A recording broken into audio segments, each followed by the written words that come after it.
আসসালামু আলাইকুম সুপ্রিয় এইচএসসি 2024 ব্যাচের শিক্ষার্থীরা, তোমাদের বরিশাল বোর্ডের বোর্ড চ্যালেঞ্জের ফলাফল প্রকাশ করা হয়েছে।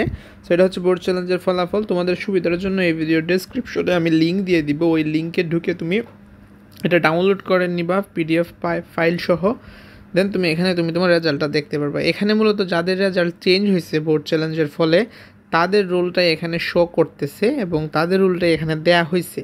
যদি মনে করো যে তোমার এখানে রুলটা নাই, তাইলে বুঝে নিবা যে তোমার বোর্ড চ্যালেঞ্জের ফলে তোমার রেজাল্ট চেঞ্জ হয় নাই। যাদের চেঞ্জ হয়েছে তাদেরই রেজাল্ট প্রকাশ করা হয়েছে শুধুমাত্র। সো দেখো এখানে এ থেকে এ প্লাস আসছে, বি থেকে এ মাইনাস আসছে, ফেল থেকে অনেকেই পাস করেছে। সো তোমরা নিজেই চেক করলে সবচেয়ে বেশি ভালো হয়, নিজেরা চেক করে নিবা, আমি ডেসক্রিপশনে লিঙ্ক দিয়ে দিব। সো এটা আর কি, এটা পরিসংখ্যান জাস্ট। সো এই আজকের মতো এই পর্যন্ত। ভিডিওটি তোমার ফ্রেন্ডসদের কাছে চাইলে বেশি বেশি শেয়ার করে দিতে পারো। আমাদের চ্যানেলে নতুন হলে অবশ্যই সাবস্ক্রাইব করে পরবর্তী আপডেটের জন্য সাবস্ক্রাইব করে রাখতে পারো। আল্লাহ হাফিজ।